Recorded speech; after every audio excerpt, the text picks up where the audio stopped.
Carl and Lou here from Games, Brrraaains A Head-Banging Life, gbhblofficial for short, and it is the Nasties as, check this, milestone moment, the last Nazi exploitation B-movie of these 72 films. We have it, we've watched it. It is, of course, Love Camp 7, the 1969 US Women in Prison Nazi exploitation B-movie, directed by Lee Frost and written by Wes Bishop and Bob Kress, who is uncredited as a writer, but was a writer. Do you know who he played in the movie, though? Go on. The Camp Commandant.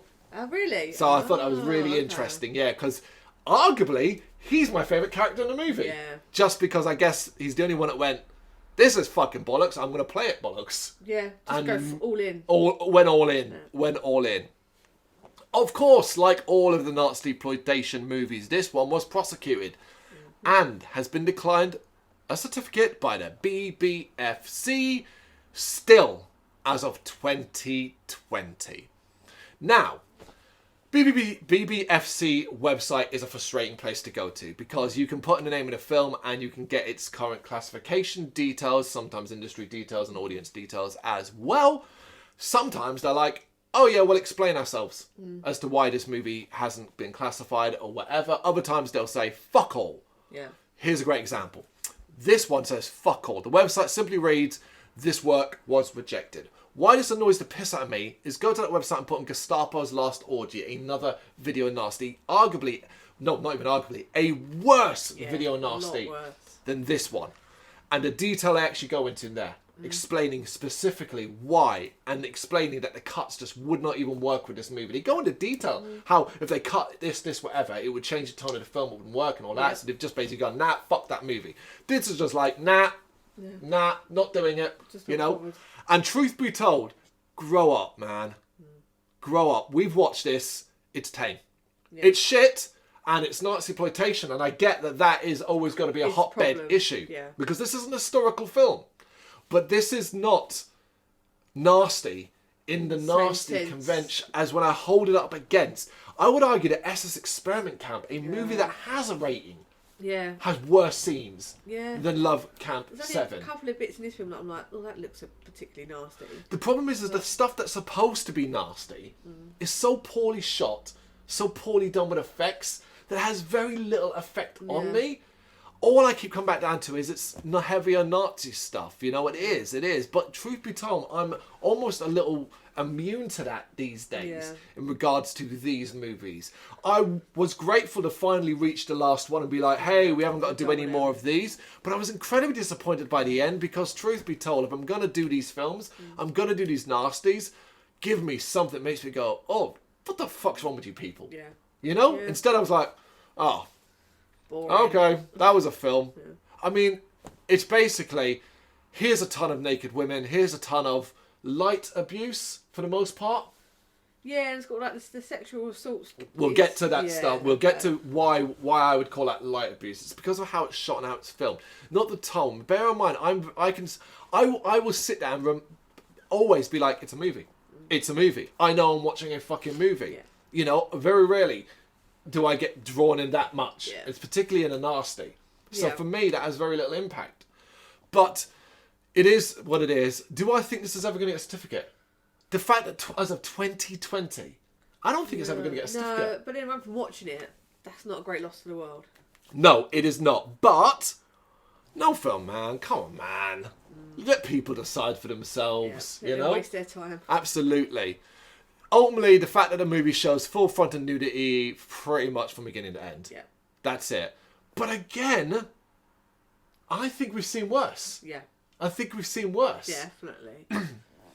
But this movie's got a bit of a cult classic status, surprisingly, elsewhere. Because it represents the beginning of the kind of fashion for exploitation films about women in prison in the 1970s, such as Women in Cages from 1971 and The Big Bird Cage from 1972, both of which would made Pam Grier a recognisable name in the genre. It's also the first in the Nazi exploitation genre of concentration camp movies, including things like Isa, She-Wolf of the SS from 1974, one of the most famous, which was produced by David F. Friedman and led to several sequels with Diane Thomas as the titular character, and the Italian Nazi Love Camp 27, from 1977. And, of course, The Last Orgy of the Third Reich from 1977. The latter of which was helped launch Daniela Pogge's show business career. Right. So this is a starting point for what would be after movies making success out of this. Yeah. It's just got to be... The Nazi... Well, no, because these are all Nazi exploitation movies as well. Yeah, It's just got to be the first to the unlucky one. Yeah, to get clocked with it. Yeah. Maybe. Detail about this film is going to be brief. It's not a lot to talk about. We will get to it, but first, the cast. Bob Crest as the Commandant. Mm-hmm. We've already said, best thing, overacts, really poorly, hilarious, seems to be a fluid character. There's a scene halfway through that made me go, wait, what? Which is where the general comes along and basically implies that to keep his job. Oh, yeah. And we were just like, wait, what? Yeah, And we were like, no, let us see. Please let us see. I've had enough of naked women. Yeah. Let me see some dong. It must have happened. I was screaming for dong in this movie, man. I was screaming for it. I was just like, let me see a Nazi with his trousers off. Yep. Please. Good God. Maria Less as the WAC Lieutenant Linda Harmon and Kathy Williams as WAC Lieutenant Grace Freeman. Bruce Kimball as Sergeant Klaus Muller. John Alderman as Captain Robert Calais. Oh, yeah. Bobby Calais. Roger Steele as General Eric von Hammer. Rod Wilmoth as Colonel Karl Muller. David F. Friedman as Colonel Max Kampf. And this was a weird one. Wes Bishop, a fairly significant name, as Sergeant Gothard, uncredited. Who's Wes Bishop? It's a fairly significant name, but Sergeant Gothard plays a big role in it. You thought you recognised his face. You're like, I know his face, I know his face. You do know his face. Should have IMDb'd it afterwards. Uncredited. Puzzled me. Big role in this movie. Yeah. So I was like, did he ask to be uncredited? Yeah, I don't want to be part of. I don't want to be like put on the. But you were on there in it quite significantly as well. The basic story is this. The movie follows two female American officers, which is Maria Leese and Kathy Williams characters, who volunteer from a large group to enter a Nazi camp undercover to gain information from and possibly rescue a Jewish inmate, a woman who knows stuff, worked with the testing of some new missile or something like that. So they're like, go get her. Undercover spy mission. Yeah, undercover spy mission. They're like, look, and then we see this all in an opening. Now, initially the movie is set up as a flashback. Yeah. As an elderly British officer is retelling this story to a Texan who has come to visit him in Blighty. It was just grey hair, wasn't it? They basically spray painted grey hair because he's a character who appears younger in the movie and stuff like that. To be fair, I actually didn't mind it. The opening and ending this movie, I quite liked. Yeah. It did a story, didn't it? It did tell it. We admired for the fact that this movie attempted to tell a coherent story. So he's retelling this story to this Texan American friend. And then we sort of, they see the setup of the plan. This is the long, boring parts of the movie. I mean, it's very boring overall, but it's particularly boring because there's all these... There's a Russian, there's an Italian, there's a Frenchman, and the British all sort of in an office, and they're discussing this plan, and they're bringing the women, and they show that they can memorise anything, including reading passages and stuff like that. Then the women end up in France when they meet Bobby Calais, and he explains the plan to them again. Yeah. They have to strip, and this is where we first get nudity, is he's like, oh, don't be shy, you're going to be naked in there all the time and all that, and it's like, so? Don't we have to get naked in front of you, you fucking perv? Oh, I don't think he was... The fact he just carried on with the talking the plan, I don't think... It was the case. The guys sitting around looked pervy. They were like... But for him, he just carried on talking about the plan, so it felt less like he was doing it... But the film cut to these other guys going... that kind of thing. Yeah. So yeah, they end up inside the camp. We do get a long, elaborate explanation of how they're going to get in camp, but we don't actually see how they get in camp. They're just in the camp. Yeah. Introduced to the commandant, who's all like, his role is, he explains what the camp is. It's basically exactly what it is, a love camp. We have German officers come here. You do your job, do it really well. You'll have a great time. Yeah. But he sells it like you're on holiday. Yeah. You're going to be careful, you're going to be washed, you're going to be kept clean, makeup, all that kind of thing. We want you to look good and smell nice and all that kind of thing. And then the very first thing they do is turn a hose on him. This is where the movie where you kind of immediately go, because you're like, okay, a hose, you're expecting a high-powered hose. It's a garden hose. Yeah. And they're like, the impact looks awful. and it's just like, and it goes on for So ages. a lot of these shots Go on for so much. ages, and you got all these constant up close shots of these German guards going goons basically, and he's like, okay. Should we know this movie takes place in about 4 or 5 same locations, and none of it looks authentic at all. The uniforms look like shit. Wobbly walls. It's basically there's a great shot they constantly use, which is some guy standing next to an antique or fake cannon style gun, and he used that so fucking much. You got the prison barracks itself, which is this tiny ass room with a couple of bunk beds. You have the commandant's office, which apparently is really lavish, but we were like, everyone was like, oh, this office is really lavish, and we're like, really? Is it? It's not. Is it?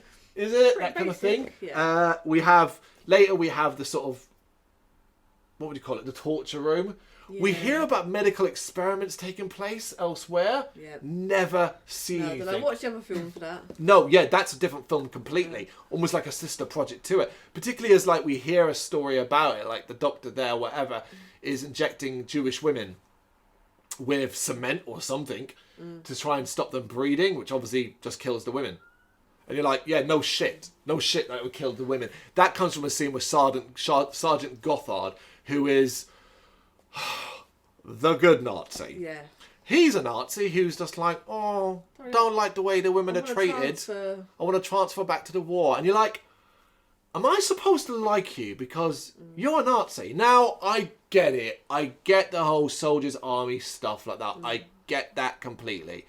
But history is history, and you're never going to make me go, oh, well, he didn't like the way the women were treated.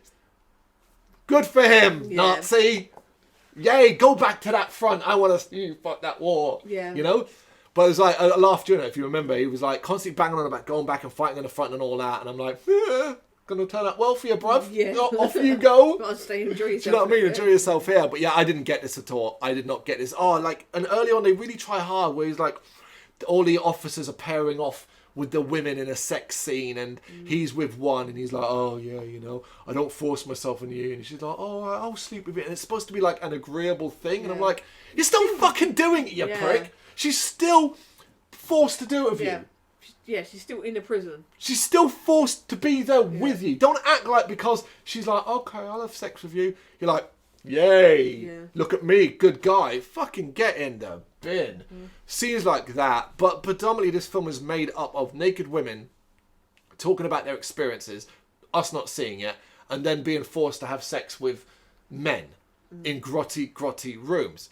Problem is, it's all this horrible fucking sex scenes where they're naked, the man is on top of them, grinding away with his face in with his trousers on, his lower half completely clothed, constantly. And it's just horrible to watch. They're just dragged They out. go on for fucking ages, and it's so uncomfortable because you're just like, no one could have been having fun here. No one could have been enjoying it. The bloke, the woman, it's just horrible. The one that sticks on my head is when the high-ranking officers come to that grotty room with the bunk beds, and the women are lined up, and they all take their time. We have to go from one fucking slot to the next to see each one being like, and it's just like, it's grotty and gross to watch, but it's not nasty. No. That's the difference, I think. It's just like, ugh, this is gross. It's just the fact that it is a Nazi officer. Yeah, it's that. It's a Nazi officer forcing themselves on women. Yes, you have to use your imagination, because of course we're like, oh, yes, I know, look at us complaining by the simple fact that we're not seeing hardcore rape. Yeah. That's basically what we're complaining about. And it's like, I don't want to see that either. No. But like, if you're going to suggest that, shoot it in a way that makes me believe that. Yeah. You don't. They don't even take their fucking boots off. Yeah. Like, do you know what I mean? It's just stupid. It's like, oh, look, this guy's raping her. It's like, he's fully fucking clothed. Yeah. Like, you're being stupid. Yeah, it makes it feel like twice as long. But what bothers me the most about it is the fact it's like, you don't give the women the same courtesy. They're definitely naked. Yeah. But no, it's the way, though. Yeah, you know, and like I said, I'm screaming for some dong. Just give me some dong. Even like, I suppose what is the film's most hardcore part just doesn't feel that hardcore. Which is a woman who sort of defies orders and refuses is punished by being put on a block, a triangle block. No, I disagree. I think that was the nastiest part, because that's actual. You see, one of the things they normally describe it in that we don't see. You actually see in. Yeah, but what I'm saying is, I don't think it was as hardcore as it could have been. Yeah. She's strung up by her wrist, put on this block, and cross-legged over it. Yeah. And then left that way for a certain period of time. I think when you actually take her off, when I take her off... Well, to take her off, there's a bit of blood. That's... Yeah. But again, I feel like I've seen so much worse. Yeah. So much worse. But yeah, so basically, this is the film. Being whipped with a belt, being shouted at, being mauled by German guards. How much fun is this? Yeah. Our two sort of American officers every so often ask questions, but obviously don't want to blow their cover. They can't find a target. She apparently has been taken to solitary detention because of reasons. I don't know. We never really get into that. During this, we spend a lot of time with the commandant as well. You know, he's constantly shouting. He comes back. He talks for like 5 minutes straight and then leaves again. Yes, he's the entertaining part of the movie, but only because everything else is so shit. Yeah. That's it. I don't want to praise his performance as if it's some classic thing. It's just like, he just feels like an over-the-top actor. And I'm like, oh, thank God for you. Thank God for you. Finding out that the target is in solitary confinement, one of the women decide to get herself put in there as well. So during a sex scene, attacks one of the officers. That's Lieutenant Harmon, and she gets stripped and strung by her wrists. In there, she finds the target, the woman that she's in there tied up in her wrists, and they kind of agree. Eventually, convince each other that like they're friends. Yeah. We're working together at that, and they do this long scene of the one on the floor using her body to prop Harmon up, so she's not hanging like by her wrist, because that's what she's tied like that from her back, which is an actual uncomfortable position. It does look really it does look uncomfortable. All this is while we would constantly come back to Bobby Calais and the other officers about their plan, and we're running out of time, we're going to have to assault the prison and all that. So eventually that happens, and basically you hear gunfire in the distance, you see some people running around in the dark. It's not well shot, it doesn't look like an assault at all, and apparently the girls escape. We do get one cool scene, which it should have been better than this, which is all the other girls have been brought to a big party in the commandant's office involving Van Hammer and people like that. Earlier on, we do get a really disturbing scene to a degree where he watches them have like lesbian, gay sex. Well, very tame. Like again, you don't see anything except sort of writhing bodies, but he gets super sweaty. Super sweaty. Which is weird because before it implied that he might be gay.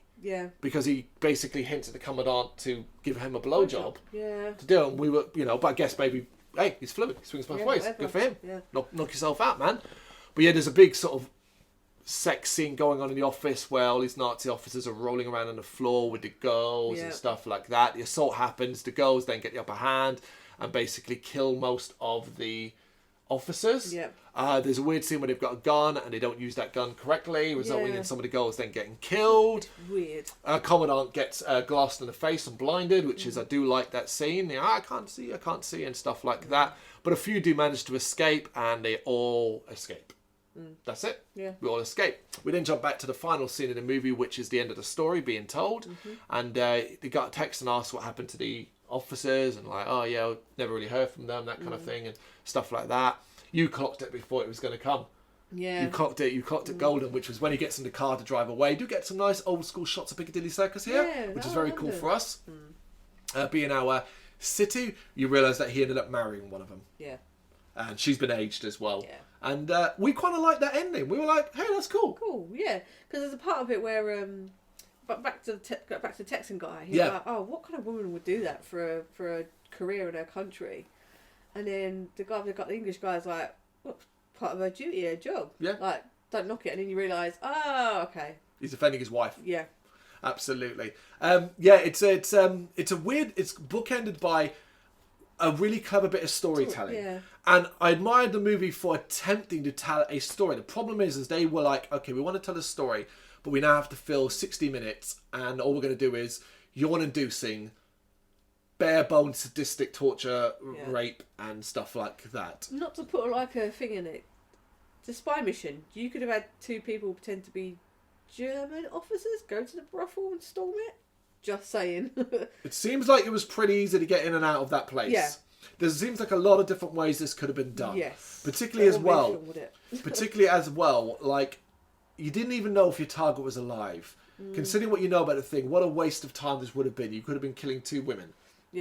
and so on. And it's not even about rescuing the others either. That's the thing. They make a point of saying like the others aren't, like they're not important. Woman, yeah, you know, what about the other women? They're not part of the mission. That kind of thing. It's all very, very light, fluffy storyline in that sense of how they get from A to B. But I do like the fact they try to tell a story compared to some of the others. That being said, it is still a Nazi exploitation B movie that does what all the other camp concentration films did, which is naked women being abused. I just think it's on the lighter scale of that because of how little it actually bothers to show. Here's the thing. From a census perspective, the problem is this, and it's similar to Gestapo's Last Orgy. What do you cut? How do you cut? Yeah. You don't. You can't. It runs all the way through. Yeah. If you cut everything, you'd have the beginning and end. Yep. Really. You cut so much out, you wouldn't even have a movie anymore. You would have to cut so much of the prison scenes. And it's not even about the nudity. It's not about the nudity. It's the Nazi stuff. Of course it is. More than anything else.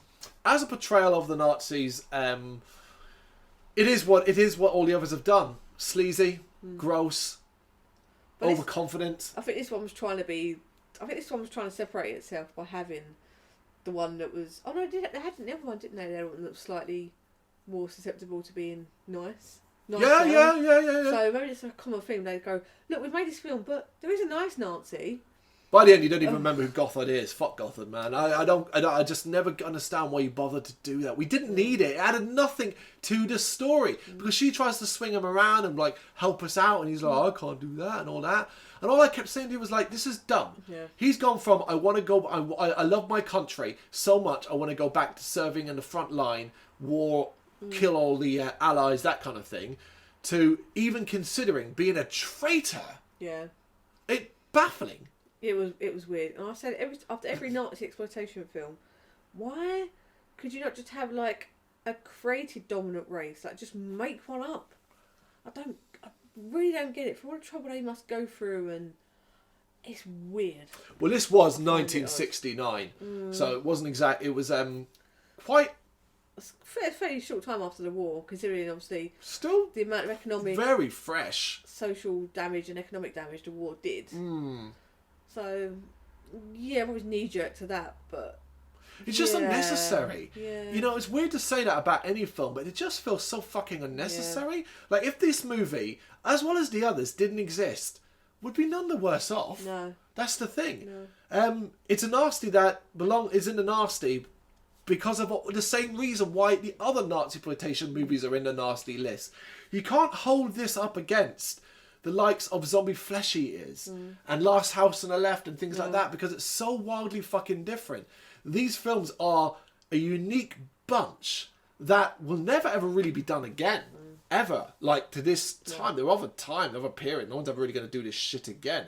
There's nothing. And here's the thing, like, if they had historical aspect, we watched one. It was SS Experiment Camp, the one that used sort of like military taking over the village and a lot of that kind of thing. And we felt like that had like, was like trying to be a bit of both, was trying to look, it's still a military film, it's got this aspect, where this has got none of that. No. Because it looks like shit. Yeah. It looks and sounds like shit. It's not the worst we've seen, but it's not enjoyable. No. Because you're just left constantly going, so dumb. Yeah. Didn't like this one. Didn't like this one either. Love Camp 7. You seen it? You know what to do? Let us know in the comments. Thank you very much for watching. You can check us out on gbhbl.com as well as on Facebook, Instagram, Twitter and Tumblr. Go to Patreon to help us out over there. That's patreon.com/gbhbl, as well as Big Cartel, where you can find some of our merchandise. We have a podcast running on SoundCloud and Apple Podcasts. And of course, if you like this video, do us a favour, hit the subscribe button and help the channel grow. Games, horror and heavy metal. What else is life for?